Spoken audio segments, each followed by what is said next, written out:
Sie hören Sport und Musik. Das Spiel ist aus! Deutschland ist Weltmeister! Mario Götze! Mario Götze! Tonight, whether you call it football, or soccer, a German American and a German in America dare to call it Fußball. German football from an American point of view. Let's add some buns to that hamburger and join them for the Schnitzel Boys Deutschland Hour. Oh, Here we go. Yes, here we go. Hello. Hello. Good evening Good evening. to the Deutschland Hour. You're hiding your mustache. I'm not really. Oh, But because you're I growing didn't a shave. beard around. Yeah, You're growing well, a beard around. I was in nature. I was in Vermont. I don't shave when I'm up there. Right. But I came back. The mustache is still intact. I got a bit of a cold, so there's that. And it's not just because Bochum got knocked out of the DFB-Pokal. Sean? Jan. All right. Already? Jan Regensburg. Yeah, it was a That was quick. was a pretty even matchup between two Bundesliga 2 squads, and we got a little unlucky. It was pretty even, but Jan Regensburg scored 1, and we got 0. Well, Jan Regensburg is traditionally a third division club, isn't it? They're like not Zweite currently. Liga is them punching above their weight, where Bochum is Erste Liga. It's punching above their weight. Well, anyway, this is the big Bundesliga preview show we promised last week. The Bundesliga kicks off this weekend, but as Bjorn said, the DFB Pokal and the Super Cup's all been happening. You know, we had Bayern München beat Ulm 4-0. We had Bochum lose to Regensburg. So with all the free time, now all you have to worry about is the Bundesliga. You don't got that cup no more. No, yeah, we do need to focus our resources. We cannot spread ourselves thin. Okay, let's not waste any time. We're hopping into. Let's do it. I have done a cursor. In what order? Are we going in order from best to worst or worst to best? I have divided the clubs in 3 batches. Ah.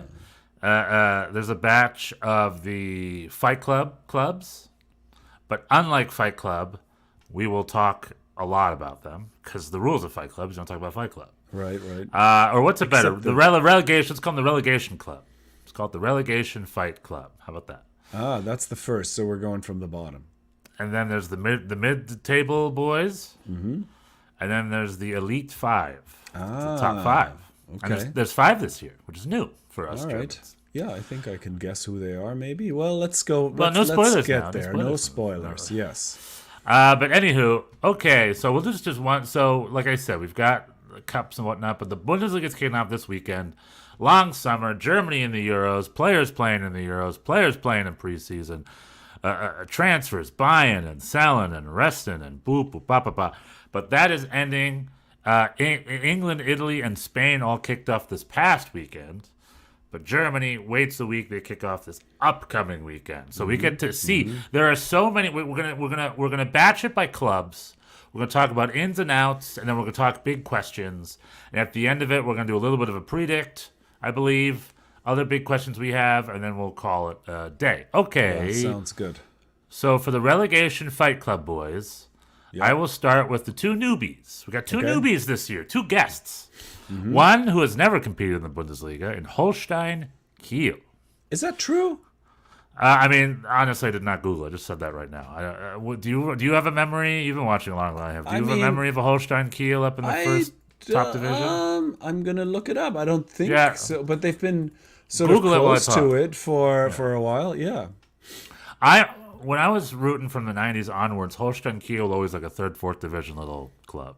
Mm-hmm. And then they made a push for the last few years to hop in the 2nd division strongly and make their way up. And they beat Bayern München in the Pokal. And I always assumed Holstein Kiel was kind of like an up-and-coming, or like a new club, relatively. I didn't know if they had a prior glory that I was unaware of. No, you are correct. This was it. This is the first time. So we have a brand new entrant in the history of German soccer. Yeah. Holstein Kiel. Mm-hmm. Those boys up from Kiel, a northern city on the water. Their stadium looks like a was it a herring can, a can of herring, like an unpeeled can of herring? Okay. As appropriate. There's not much to say. They bought a couple of obscure players from Russia. And that's about it. Rostov. From Armin Rostov. Gigovic and Magnus Knudsen. Yeah, two youngsters. At least Knudsen's a youngster. Their total business is they spent $2 million. So, in addition, real quick, there's about 10 days left in the transfer window. So these are reports on what the transfers are today. There's still business can happen over the next week and a half or so. We'll talk about it when it gets there. But for a club like Holstein Kiel, they have the same coach from the second division, who's actually the one coach I didn't write down. Do you have his name handy? The Holstein Kiel coach, his name is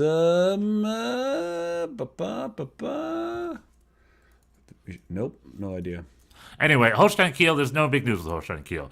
They're new entrants, they're a small fighter club.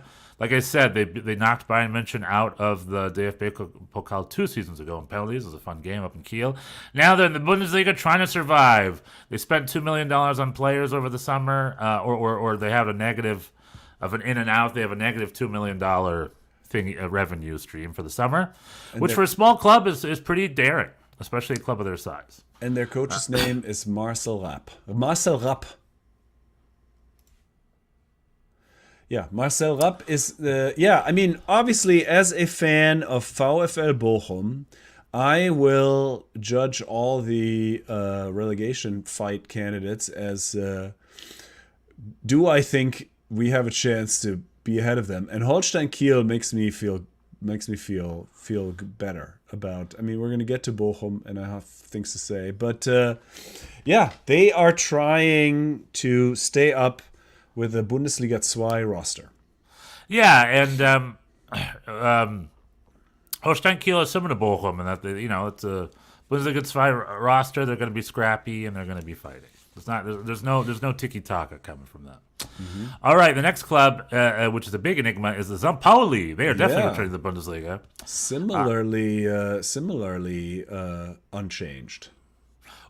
That's a big change with St. Pauli. They lost their coach. Well, in terms of coach, but not in terms of their squad. Yeah, True. Alexander Blessen is the new coach. That's true. From Union Saint-Gilloise or Goualy, I can never pronounce the Belgian Union. Mm-hmm. We've had that club has spitting out some alumni lately. Dante van Zier from New York Red Bulls fame. But anyway, Alex Blessen, he is a German veteran Bundesliga player, never a national team guy, sort of a hop around guy. And then he has now, he's just an uninspiring coach's resume, let's say. And he is a hire, and I know nothing about him. A lot of the thing about these Bundesliga transfers is because the Bundesliga does a good job bringing in a lot of guys from Belgium, France, Eastern Europe, that kind of. So what we'll see here, a big sort of theme of tonight, is the smaller clubs are replacing their name coaches, and name players with people we've never heard of, but they've scouted. So it's the next man up mentality, which the Bundesliga clubs are so good for. So this new coach, this Alex Blessen, I don't know anything about him. He's did they hire him? Because he's not affiliated with St. Pauli. He never played for them before. They just got him in an interview process. Could have been an application. Who knows? But they hired him. We'll see how he does.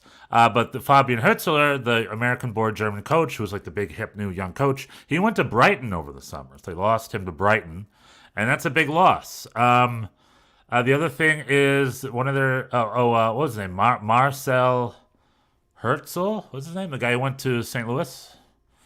St. Pauli lost their captain to St. Louis, I believe. Right? Is that true? Marcel Herzl went to St. Louis City. They sold one of their players to Nottingham Forest over the summer, Erta Silva Moreno.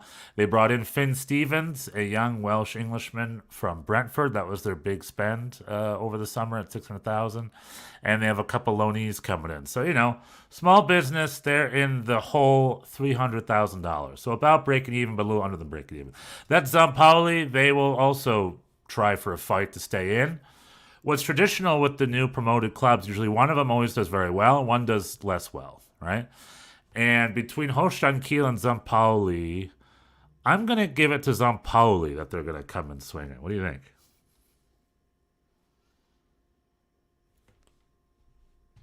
Are you there? You got me? Oh. Sorry, did we just lose? I think we just lost. Oh, Bjorn just lost his internet. I'm just like, where do you go? He left. He disappeared. I don't know where his internet is. But anyway, I'll give it to St. Pauli. So that's St. Pauli and Holstein Kiel. Okay, next up would have been VfL Bochum, but I'm gonna give Bjorn a minute or two to get back. Heidenheim. Heidenheim is that club from last season I was talking about. That's the club that punched above its weight. Okay, I was going to text Bjorn. I hate going solo because I feel like I'm just a guy in a basement. Let me check the comments here. Still no comments. Is Bjorn going to get his internet back? Trying to. We'll try to get Bjorn back. Okay. Heidenheim, they're the club that punched above their weight. But Heidenheim lost 2 big players this summer. Longtime coach Frank Schmidt, but they lost Kleindienst and they lost Jan-Niklas Beste. Jan-Niklas Beste to Benfica, Tim Kleindienst to Gladbach. They brought in, again, those scouted replacements, the ones that they know more about than we do with their scouts. We'll see how their sophomore year in the Bundesliga goes. I am not predicting a great sophomore year. I'm predicting that they will be in the relegation zone this season. David Riccio in the chat. St. Pauli will be more popular with the hipsters than Union Berlin. And Bjorn has decided, yeah, Bjorn loves internet. Who loses internet this day and age? Come on now. But yeah, St. Pauli, because Union Berlin had that big slush investment. So they're like barely a real hipster club anymore. But St. Pauli did not, as far as I know. St. Pauli is still that community club. They punched above their weight. They did well. They have a big following. Uh-oh, here we go. There you are, bud. What happened? Wow, I don't know. It just made poof, and then there was 2 spinning circles where our faces usually are in this screen, and that was kind of it. But it was weird. I think it was my computer and not because my phone, the Wi-Fi, kept working. Anyway, here we are. Where you're at?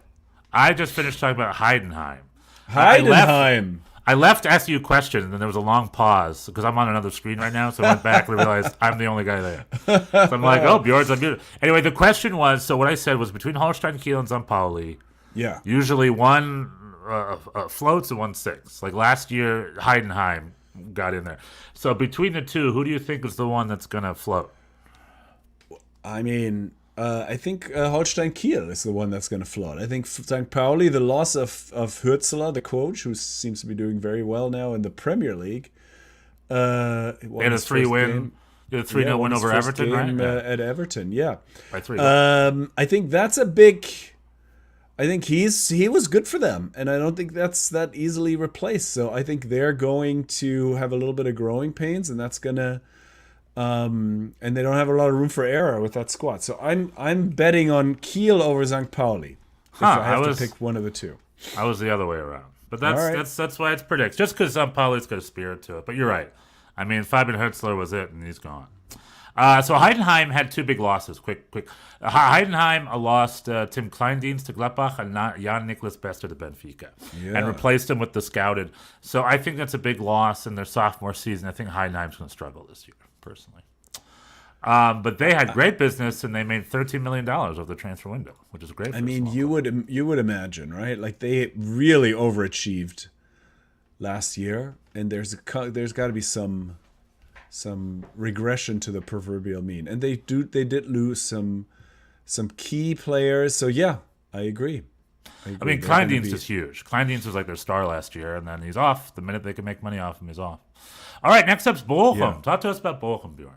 Well, Bochum almost didn't make it to the Bundesliga. We came back, if you remember, we lost the first relegation playoff game 3-0 at home, then came back completely to everyone's shock and surprise. Held on, came back in penalties, but then now perhaps it would have been better if we had just gone, because this does not look like a Bundesliga squad. We lost Patrick Osterhage, Takuma Asano, Kevin Stöger. I mean, those are just the 3. Kevin Schlotterbeck, too. Kevin Schlotterbeck too, yeah. Philipp Förster. Christopher Antwi Adje, he was good here and there. Manuel Riemann is gone. We lost him already for the... I was gonna say you lost him early, didn't you? Yeah. Well, we lost him for the relegation playoff, and he hasn't come back. And now we got some replacements, but like, I don't know. We have Danny De Witt from AZ Alkmaar. He's an attacking midfielder. He's not quite Kevin Stöger, he went to Borussia Mönchengladbach, and he was just the MVP by a mile. He was the only real player of quality we had, and he left on a free to Gladbach. And I don't know if Danny De Witt seems like he's a little bit more of a Toto Lozia replacement. And then we've got a new, just signed, I think Aliou Balde, is that his name, from Nice, on loan. He is sort of the Takuma Asano, perhaps, replacement, although he plays on the left and Asano on the right. But he's kind of this more kind of mobile attacker. But I don't know. I think that squad was barely Bundesliga quality, and it's gotten worse. So I'm worried. I mean, the Danny De Witt has a few games suspension, I think, from a previous red card, and so the lineup we fielded for the Jan Regensburg Cup game was pretty sad. And but with VfL Bochum though, nothing's new. Like this is the same story every year with VfL Bochum. Well, it's not like they pay money to bring players in. That's how they operate. So they're a hard working squad. They scrap their ways in. They've done the last 2 seasons. But I don't see why you need a little something. No, you can't just it can't just all be a wing and a prayer. No, I mean, True. we have, and also we don't know these scouted players. This is a club that brings in players that they know a lot about. That's the big question. Not. We have Ibrahima Sissoko and Danny De Witt are going to form the new core of the midfield, and that's the big question mark. What are we going to get out of them? We haven't really. I think Asano was good for us, and I don't think he's been replaced. I don't know. No. We have to see what. Where did Asano go, by the way? I don't think. Do we even know yet? Oh, Mallorca. He went to Mallorca. Oh, he went to Spain. Worlds are colliding. That's right. They got a tie against Madrid this weekend. So that's working. They lost him on a free to Mallorca. And we were going to sell Bernardo, our right back, for big money, but he just got injured, so that doesn't seem to be happening. So, yeah, I mean, I think, yeah, you're right. In general, this is just how it goes, but this seems a particularly precarious squad situation going into the year, in my opinion, compared to the last few years. And so my prediction is a struggle fest, even more so than usual, perhaps. Well, VfL Bochum ends their summer business, not ends, but it's close to the end of the summer business, $5 million plus. So they actually did good business with all their sales. They made $5 million. Are they going to reinvest that into a new player before the season starts? Perhaps. Likely not, I guess. I mean, we need something. There you go. So that's VfL Bochum. But again, just like last year, it's like, do we have a Bundesliga quality squad? Let's see. And like these small clubs, the names go away, and it gets replaced by an unknown for them to prove themselves again. Bochum's no different. It's just like, get rid of the known guys, bring in a bunch of unknowns. Let's see if it works. I think I like the new coach, Peter Zeidler. He seems like a likable, crusty. They found another bald guy. That seems to be the requirement. So I'm hoping. But it's a little bit. A lot of people left, and we were waiting for new signings, and they've been trickling in. I don't know. It's not enough yet. You know who should go to Bochum? This is one of my crazy Stefan things. Raheem Sterling. Okay, Raheem Sterling. No, what's the guy being frozen out at Bayern München? The Bochum guy, the big guy. Leon Goretzka. Should go to Bochum. Yeah, we could use him. He's not coming to Bochum. I mean, he's a big question mark just in general. He was out of the Germany squad this summer. He's been out of Bayern München kind of for a while, right? Like he's not. People are like, what's up with Leon Goretzka? I think Bayern have told him to find a Right. club. I think he's Find a club. he's looking. And Leon Goretzka was sitting there with his Bochum jersey, rooting. I think it's time for him to loan back to Bochum. Listen. Give him a good year. Listen, he could help us. We would take him. We would be 100%. delighted. I would be 100%. delighted. Maybe light a little spark under his butt a little bit. He's not coming. Not coming. Yeah, well, we'll see. Okay, the next club I have here is FC. So that's like the bottom guys. Then these are the other three. These are the three upper half. They sort of teeter on the cusp between relegation to mid-table. I would call them Augsburg, Mainz, and Union Berlin, I think. So let's start with Augsburg. Sorry, Augsburg. I can't have my Hamburg dialect get in there. Augsburg. Demirovic to Stuttgart is their big sale. They sold Demirovic to Stuttgart because Stuttgart needed a Gerassi replacement. And Augsburg brought in Kevin Schlotterbeck, a guy I like a lot. Right? They got 28 million for them. That's pretty Yeah. good. Telling you, Augsburg did great business this summer. But they bring in Demirovic, they bring in Schlotterbeck, they brought in a couple scouts, they got a forward from Portugal, a holding midfielder from Eintracht Frankfurt. Their coach is... Oh, no, hold on. I got my numbers mixed up. Their coach is a Jes Torup. He's been their coach, I think, for 2 or 3 seasons now. Also a bald man. Their business was $7 million plus, not 30. I mixed it up.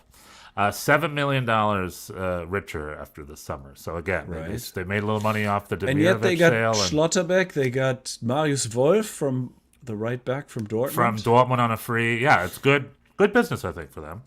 I think Augsburg are going to have another pretty like mid-level, 14th, 13th, 12th, 11th type situation. I think they'll be a solid mid-level club this year, I think, all right. which they've been doing. They've been punching above their weight really well over the last few seasons, I think.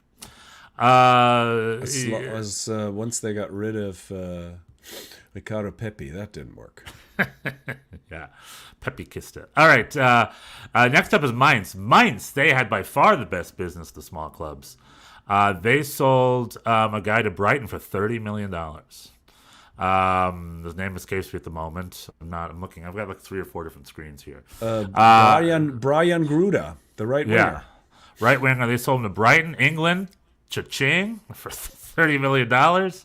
And they brought in a new Japanese guy from Japan, and the Japanese players have been crushing it in the Bundesliga lately. Like they scout, that makes me just look at MLS and the Japanese league and all the Japanese players that really contribute for Bundesliga clubs and make me wanting more from our MLS boys, you know what I mean? So they brought a new guy, an unproven guy to fill in. Tati Castellanos made the Argentina squad for the first time today. Amazing. He's not in the Bundesliga or MLS right now. He used to be in MLS. I know. You should be rooting for him. I am rooting for him. I'm rooting for him to go to the Bundesliga, right? So we can see him. All right. He would. Would I love for him to come to Bochum? Yes, I would. Hell yeah. He's just a pressing machine. He got a goal just on piss and vinegar alone this weekend. And now Ciro Immobile is gone, so he's the world is his oyster. Anyway, Mainz 05. Mainz 05. Bo Henriksen joined in March of last year. It's really turned around under him. He's been a great coach for them. Mm-hmm. I predict them to have I predict them to have an improved season this year over last year. Maybe his wavy hair makes one long for a bald coach. Well, there's plenty around. So you either bald or you have long wavy hair. There's very little in between. But I don't know. I think Mainz might finish top 10 like our good friend Seba S has predicted. I don't see why not. What do you think? Top 10? I mean... 10th. They finished 10th place, or they were 9th place 2 seasons ago. They were when they punched above their weight. Last year. Yeah. I mean, sure. Why not? I mean, the midfield is so hard to call. But yeah. They had a good summer, and they still have money in the bank. There could still be more coming. We'll see. Yeah, they made a positive business of $29.45 million. But you have them as the extended relegation zone. Yeah, the upper half of that. So that's 13th, right? 13th, 14th-ish. I'm just sort of categorizing these clubs generally speaking. All right. I think they'll have a positive season this year. Okay. And then the last of this group is the Union Berlin, who, 2 seasons ago were like 4th place. Total and last mystery. year almost got relegated. So a complete mystery. Yeah. And Jordan Pifak.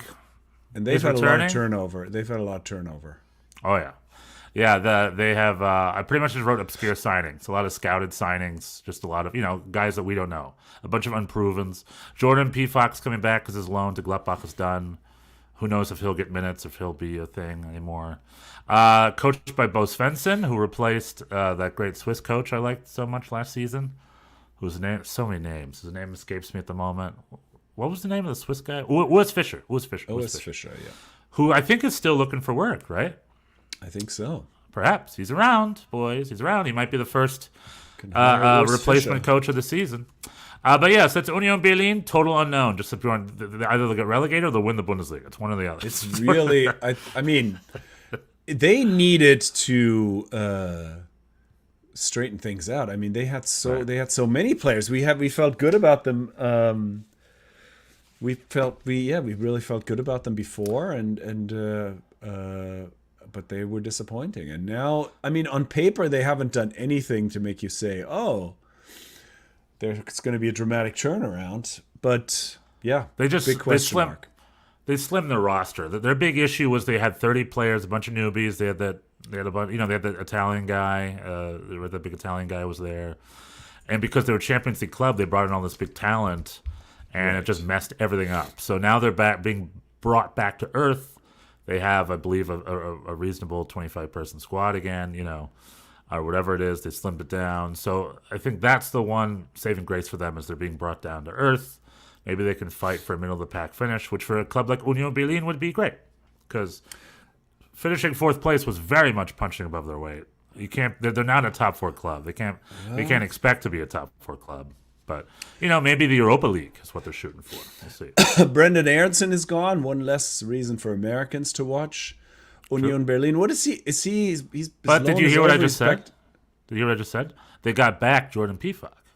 So one American left, one American right. Okay, all right. So for our Pifak heads, Brendan Aronson's at Leeds. How many of those are left? How many Pifak heads do we have out there?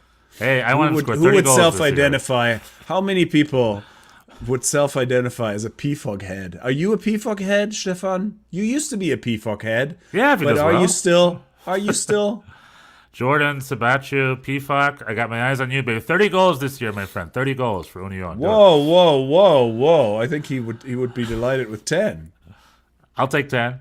Brendan Aronson's back at Leeds United playing the championship. Is he playing for them? I think he is. Yeah, I think the big thing with his opening weekend was he scored the equalizer and then he missed the winner at the very end. So it was like hero for a second, then enemy for the next second. He's either coming off the bench. He's getting minutes. I mean, I don't know. Wish him the best. Championship's a good place for someone like him because I think it's rough. Championship's rough. It's so hard. So hard. Next up, we got sort of our middle of the pack here. We've got Borussia Mönchengladbach, who had a very disappointing season last year, I'd say, right? Mm-hmm. They got Tim Gleindienst from Heidenheim to bolster their squad. Gerardo Zeoni is their coach, still from last season. Yeah. And what else was the? I think that's the big addition. Kevin Sturger is going to be huge for them, in my opinion. You said, I was going to say when you said that, it reminded me. Yeah, and Kevin Sturger. I mean, he's no spring chicken. He's 30 years old. He was in a contract year last year, but he had a great year, and I think he's got a lot more quality around him in this team. So I don't know, he could be good. But Patrick Hamann retired, and then Tony Janschke retired. So what's going on with Christoph Kramer, by the way? I don't know. I haven't heard that name in a while. Isn't he retired? It says without club and on Transfermarkt. Maybe to St. Louis he would go. I'd take him. He should go to Bochum then. Yeah, he's without club. I don't know. He might be done. 33? Yeah, perhaps. Yeah. And also, he's always had the concussion stuff and stuff. David Riccio, or all these smaller clubs. Mostly in the World Cup final, that happened. Yeah, but that was a pretty severe one. That was very memorable. He didn't know where he was. All these smaller clubs going to hurt the draw of the Bundesliga. Also, Mainz just keeps hanging around. I love it. That's right. I'm telling you, I think Mainz going to have a good season. Mainz, we're feeling optimistic about. Are all these smaller clubs going to hurt the draw of the Bundesliga? It's a good question. What does that mean? Draw? Oh, well, there's just. I mean, are you going to turn in? Are you going to turn in for Holstein Kiel versus Heidenheim or Hoffenheim against Heidenheim? Wolfsburg, or I don't know. Wait a minute, Those hold on. are, Hoffenheim versus Wolfsburg is a small club, Dad. That's not true. I mean, compared to Schalke, compared to Kaiserslautern, compared to other teams that are or Heisfeld that are languishing in the. I bet I think St. Pauli is a positive addition, by the way. I think St. Pauli is going to be right. A draw and entertaining if they can compete. I mean, that's always it. If the team sucks, like who cares what the fans are like? But with German clubs, you sort of follow the clubs. I don't know. I mean, the clubs in the Bundesliga deserve to be there. Schalke is looking. I mean, Schalke might be a third division club pretty soon. I don't know what's going on with Schalke. You know, Hamburg should make their way back up. Losing Köln was a big one because Köln has a big following. But I think David's point is well taken, though. If you look at the makeup of the Bundesliga, Bundesliga. there's some big clubs there. Between Hertha and Köln and Nuremberg, Schalke, Hamburg, Kaiserslautern, Hannover, Düsseldorf. I mean, these are all ex-Bundesliga teams. And we have Heidenheim and Kiel and Right, Bundesliga 2 is like a nice little museum of what the Bundesliga once was. And Bundesliga 1 is where all the new boys are back in town. Where it's at. Yeah, so Okay. I don't know. I'm fine with changing it up. All right. That's the beauty of promotion relegation. Bundesliga, they're there because they earned it. If Hamburg, Köln, and Nuremberg and Schalke and Hertha want to be in top flight, go earn it. You got the biggest stadiums in the country. You got the biggest investors. You've got no excuses. Where are your scouts? Yeah, I think there's definitely poor management is to blame for sure. Yeah. So I think it's a good natural system. But yeah, I mean, and from a marketing point of view, Bundesliga is always going to have that fight. I don't know how to get people to watch the Bundesliga that don't care. I mean, Yanks abroad, I guess. But if you're into it, if you're into it. If you're not into it, you're missing out. I don't know what to tell you. It's our little secret. And also with ESPN Plus, there's some decent Bundesliga 2 Game of the Week coverage. So there'll probably be plenty of Hamburg and Köln throughout the year and Schalke to be watched Could as see well. the big teams, the Super League, the true Super League, Bundesliga 2. That's true, totally. But Gladbach with Kleindienst and Stöger, I'm looking forward to it. I think they should improve slightly. I don't know if your brother had anything to say, or I don't know if he's feeling good about Gladbach. He's still upset about the Düsseldorf relegation game. All right, next up is Wolfsburg. Yeah, Wolfsburg, the team that no one cares about. Big spenders this year. Big spenders. They spent $30 million on players this summer, which is pretty big for any Bundesliga club. Something I noticed by looking at the transfers. 30 million. Who are the $30 million? They bought 2 goalkeepers with that money. Isn't that crazy? What? And a bunch of other players, Obscurios and whatnot. They lost Uli Lanes to a free. I just wrote that in. That's a young American guy. They didn't really lose him. He's just off on a free. Keon Casteels went to the Middle East. Maximilian Phillips loan end. He's gone. They let Luka Waldschmidt go to Köln on a free. Yeah. So our friends are at Köln. They got Luka Waldschmidt. And then they brought in some of the scouted guys, the Obscurios from, I think, France or wherever they bought them from. Mohamed Amoura coming in as a center forward. The big watch with Wolfsburg, he's from Lyon, right, or something? Was he from Olympique Lyon? Union Saint-Gilloise. Oh, one of Belgium's big exporters. Yeah. The big watch with Wolfsburg this year is Ralf Hasenhüttl. The eyes are on him. They brought him in last March to sort of turn the fortune around in Wolfsburg, and it's the big Ralf Hasenhüttl watch. What's he going to do with his club? Yeah. The transfers are very scouted and obscure. Like I can't give you a full scouting report on this French guy. You know what I mean? But that's how the Bundesliga works. Maybe they'll show up. Who knows? But the big thing is, will Ralf Hasenhüttl bring Wolfsburg back to what they expect, which is sort of like a top 6, top 7 finish, right? That's. I know a couple of years ago they finished 4th. I think they probably expect themselves to be a club fighting for a top 4th finish, ideally. Ralf Hasenhüttl watch begins today. Next up, do you have any other thoughts on Wolfsburg? No, it's the team no one cares about. Right. Yeah, we'll see what the stadiums look like this year. If it's as half full as it was last year, we'll see. Anyway, next up, Freiburg. Yeah. Osterhage. Patrick Osterhage from Bochum. Maximilian Philipp from Wolfsburg. Eren Dinkci, right From winger Werder from Bremen. Bremen. That's Yeah. sort of their big signing. But I the mean, big I think talk- these are all solid Bundesliga players. What's the big talk?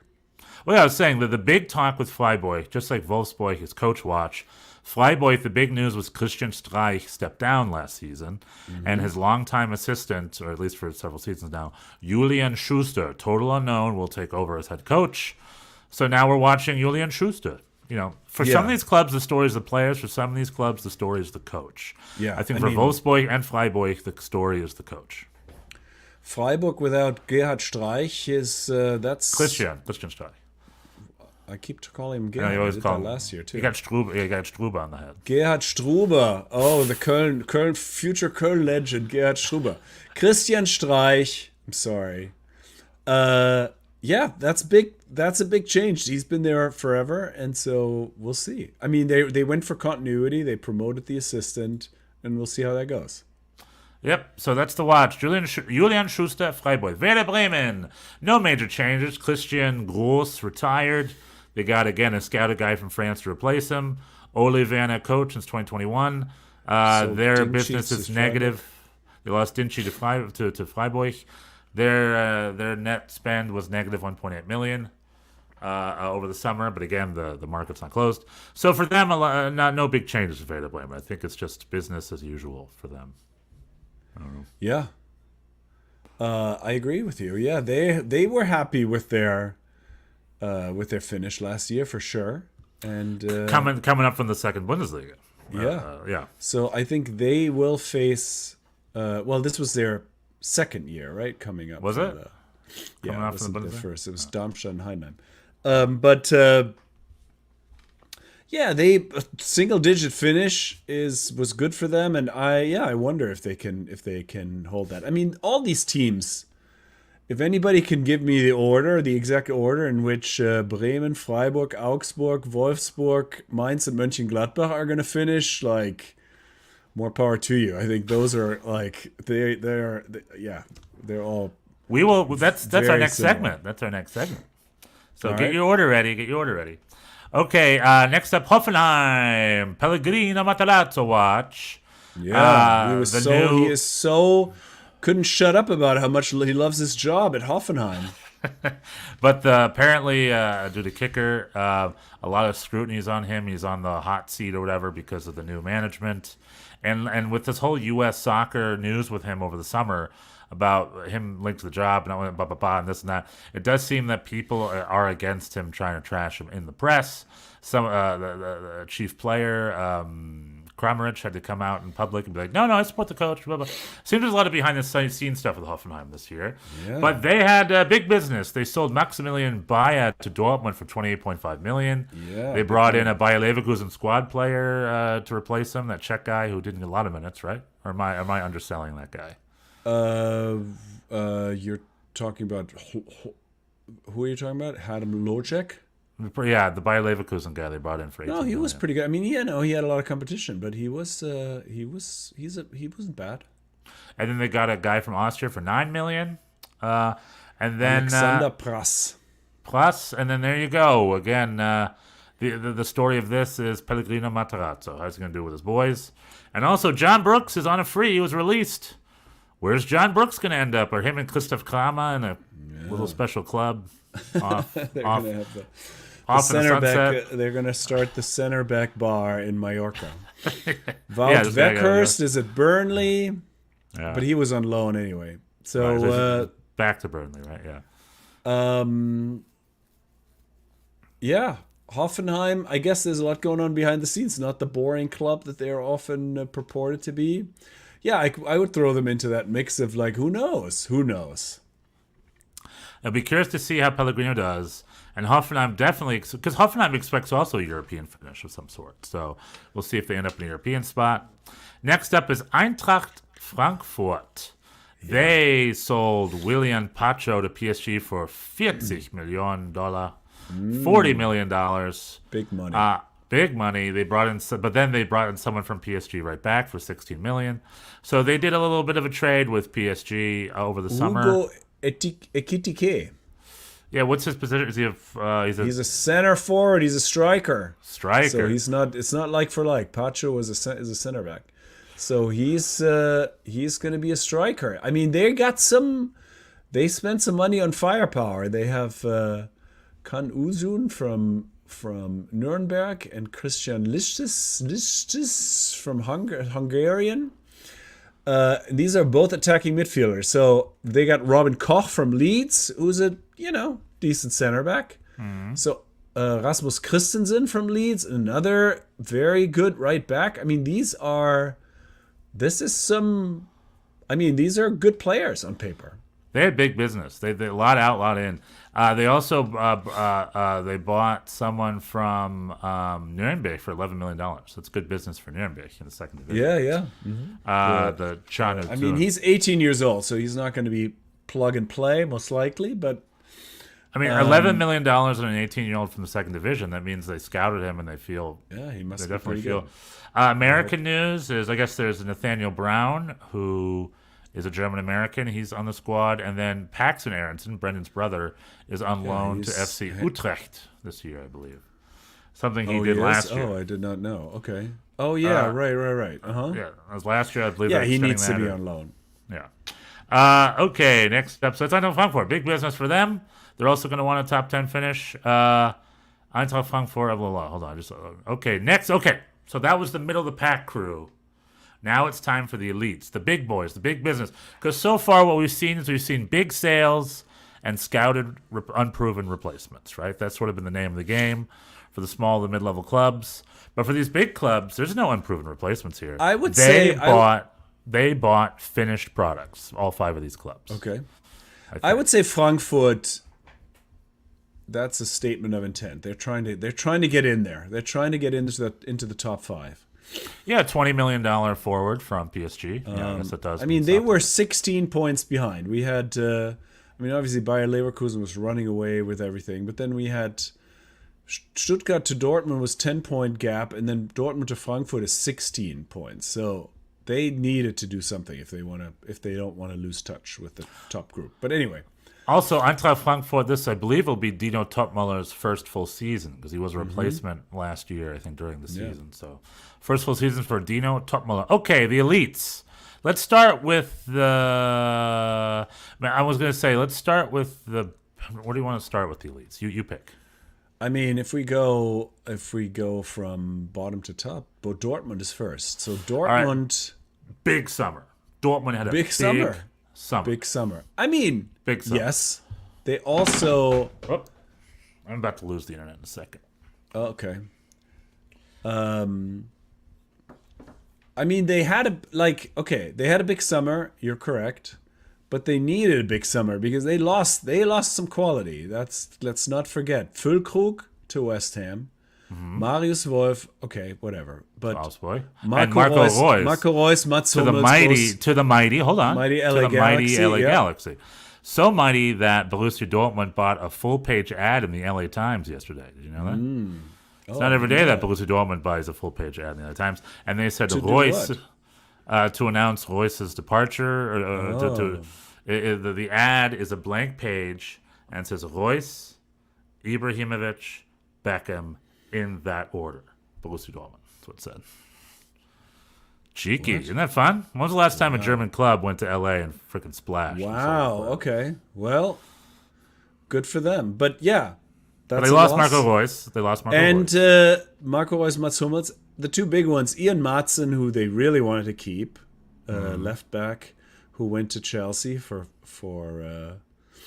well, he was on loan from Chelsea. Well, he was on loan, yes. So he's not in Chelsea. He is, I don't know where he went, but he's not playing for them. Jadon Sancho went back Manchester to Man United. Is not going to play for them either, most likely. But those were two big ticket items. I guess Füllkrug never really was as good as they had hoped for him to be, but he's definitely still a big center forward. Anyway, but that's there are some big outgoings, but real quick, Füllkrug was I think pretty good, but he's like 32 and they got $30 million from him. I think The transfer guy says that no one over 32 has sold for that much money before. Like that's like a record transfer at that age group.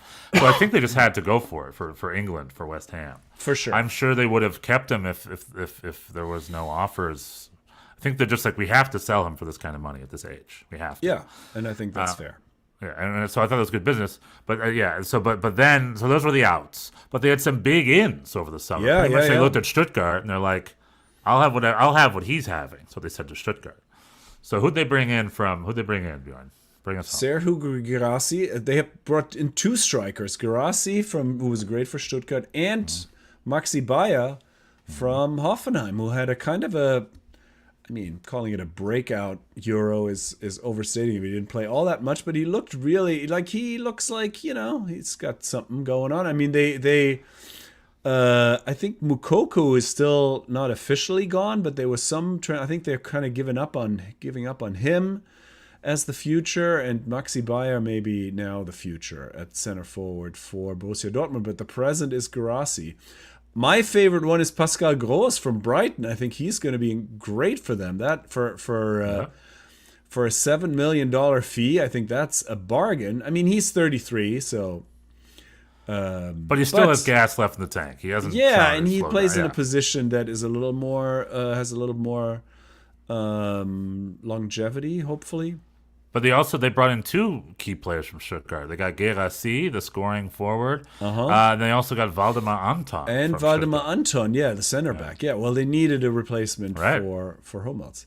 And supposedly, if the preseason hyperbole can be believed, Niklas Süle is a new man. He is practically a new signing. He's slimmed down. He's motivated. He's come into camp with a new attitude, according to Kicker magazine. So we'll have to see if that holds up. But let's hope.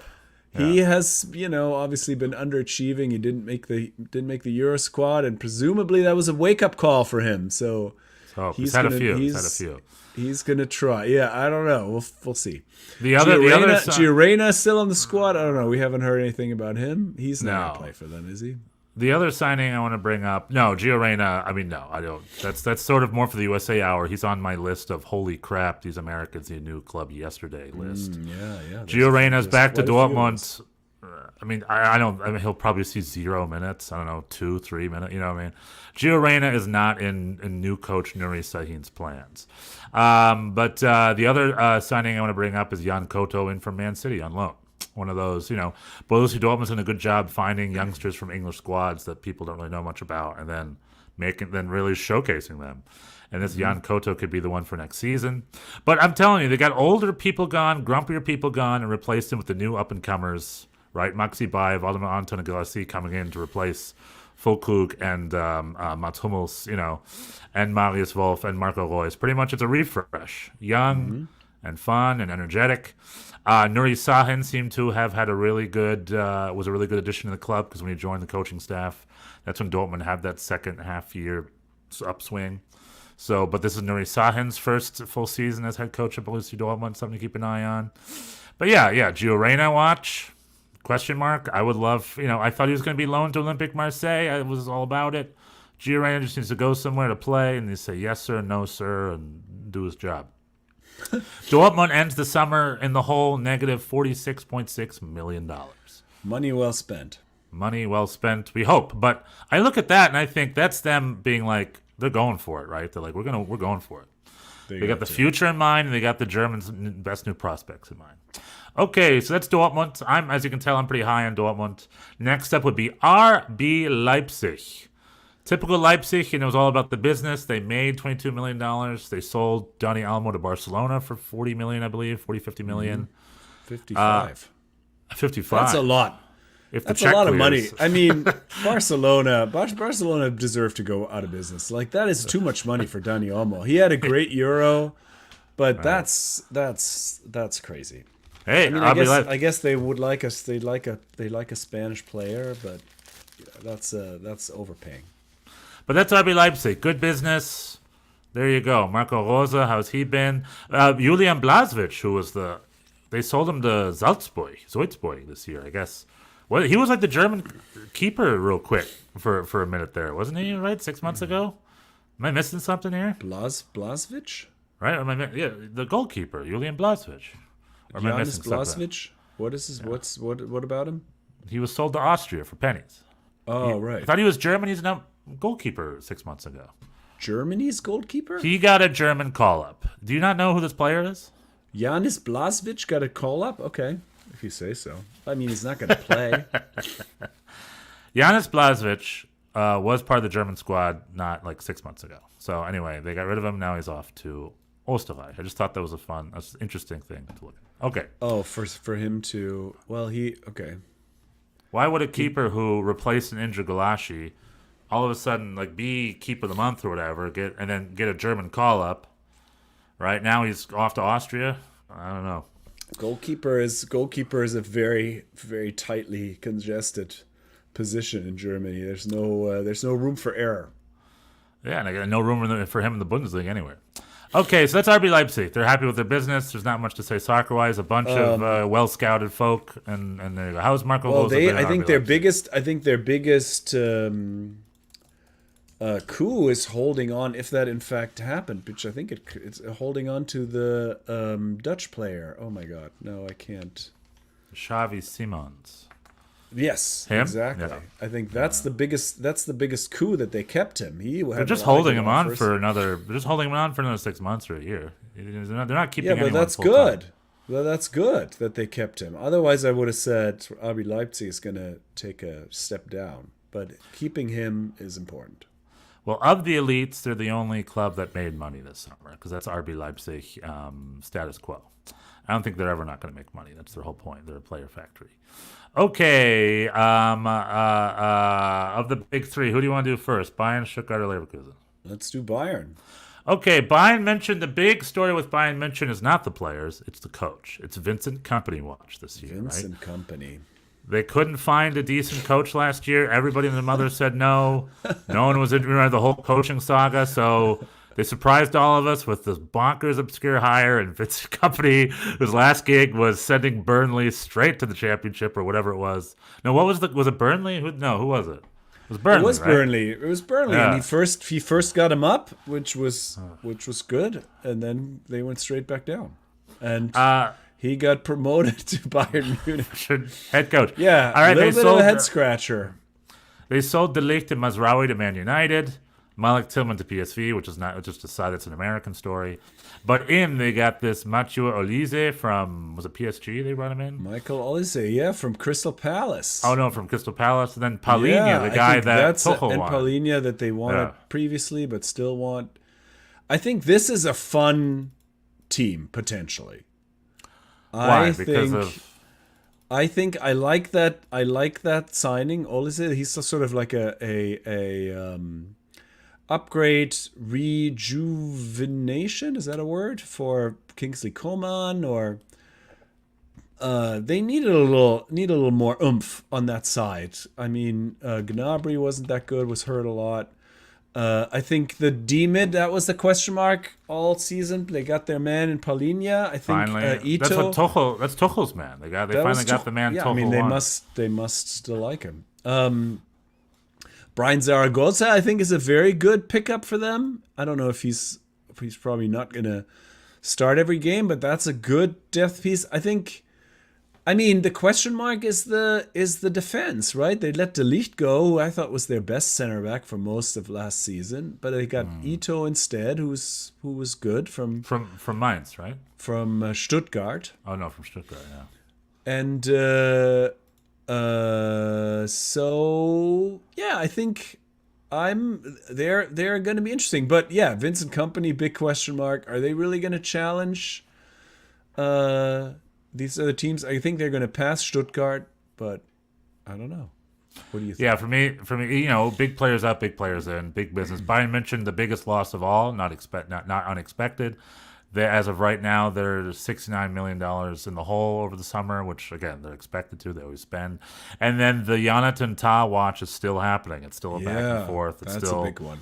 Leverkusen won. It's 50-50. Who knows if that'll happen before the window ends. There's still about a week and a half.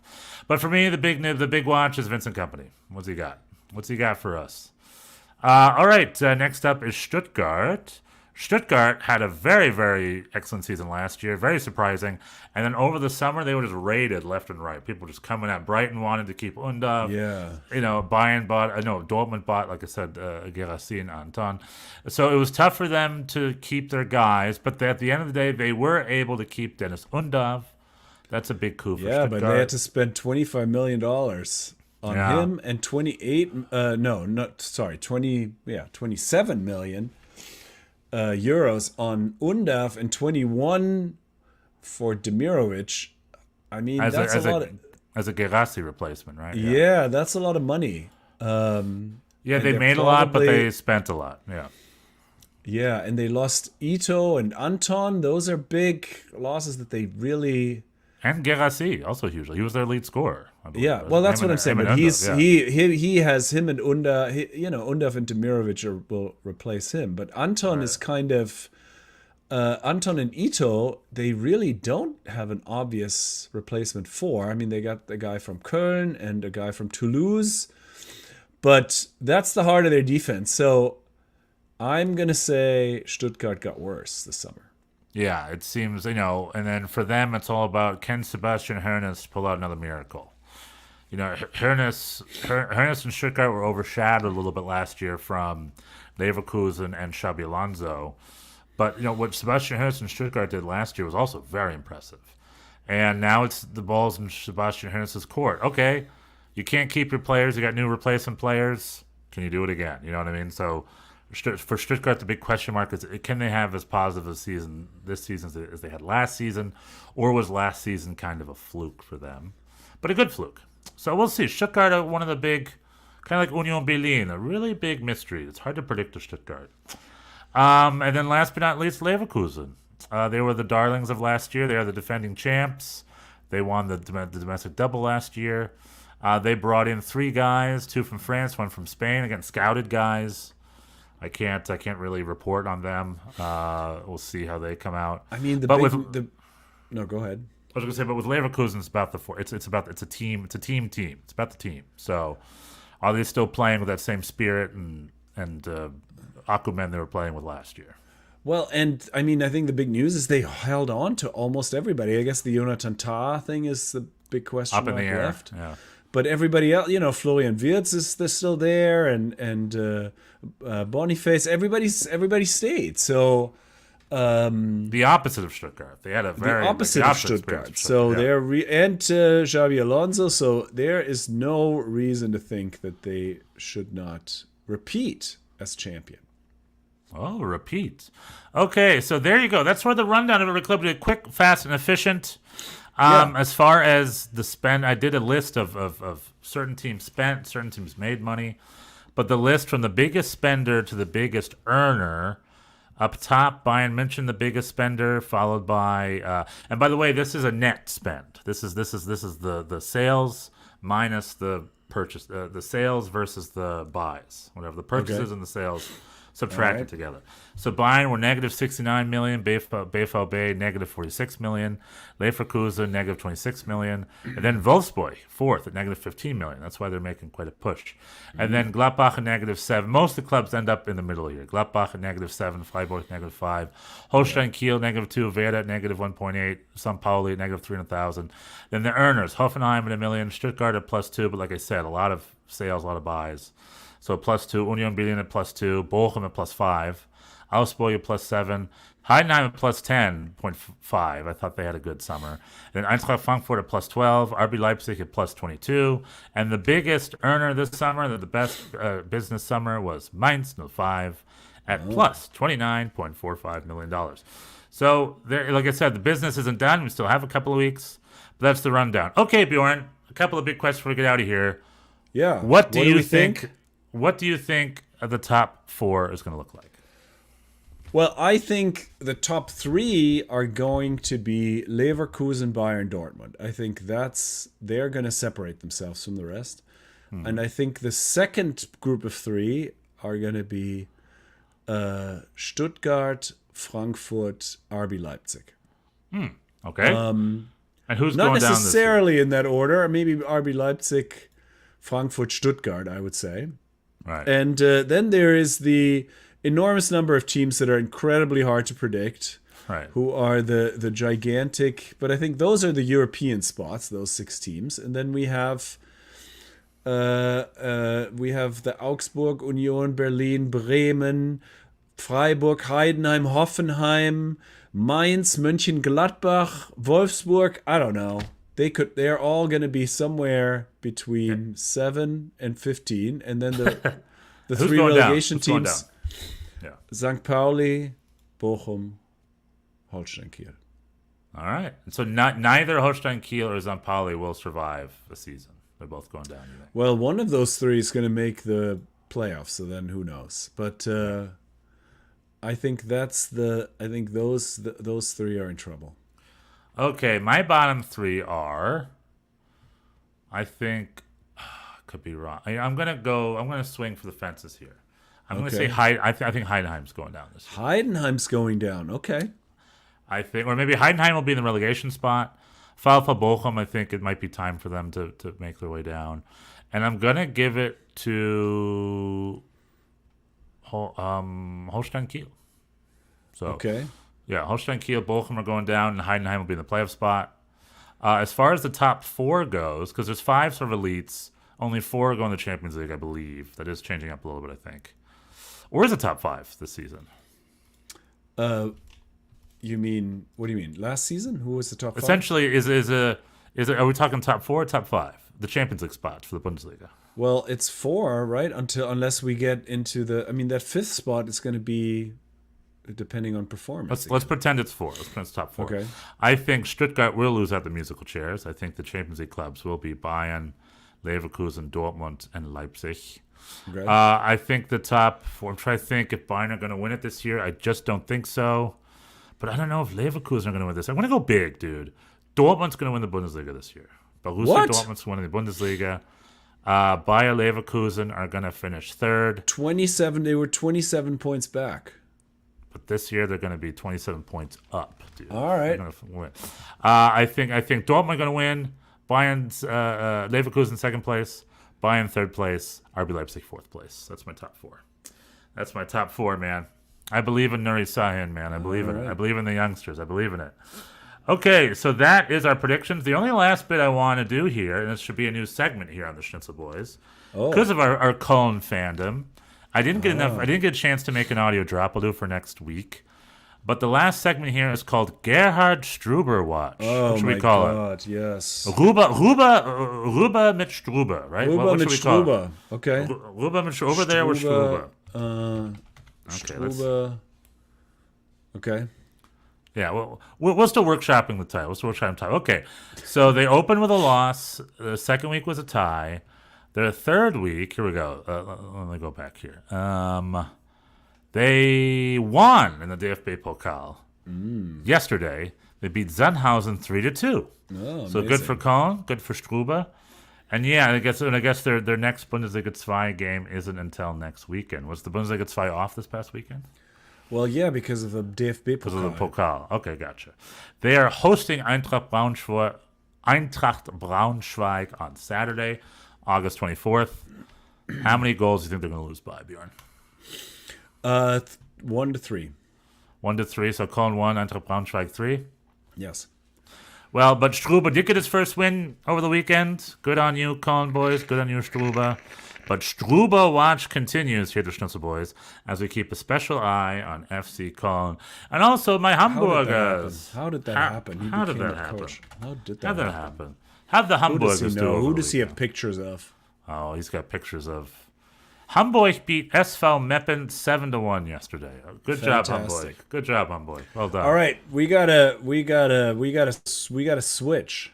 We gotta get out of here. It's time. There's another league kind of coming back next week. It's called MLS. Major League Soccer. Major League Soccer. So keep an eye on that. But this has been your conclusive.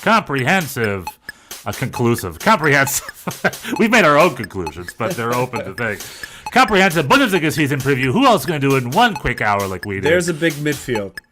There's a big middle of the pack. You heard it here first. You heard it here first. And like our friend David Ricci said, a lot of new boys in the game, and the more traditional guys are out of the game, and it leads to a very interesting Bundesliga. But who's going to win? Bayern with Vincent Kompany, Dortmund with Nuri Sahin, or will Xabi Alonso school them all, and the Bayer Leverkusen boys will retain their title? Okay. Coming up on the 2024-25 season of the Bundesliga. Tschüss! Tschüss. Bis nächste Woche.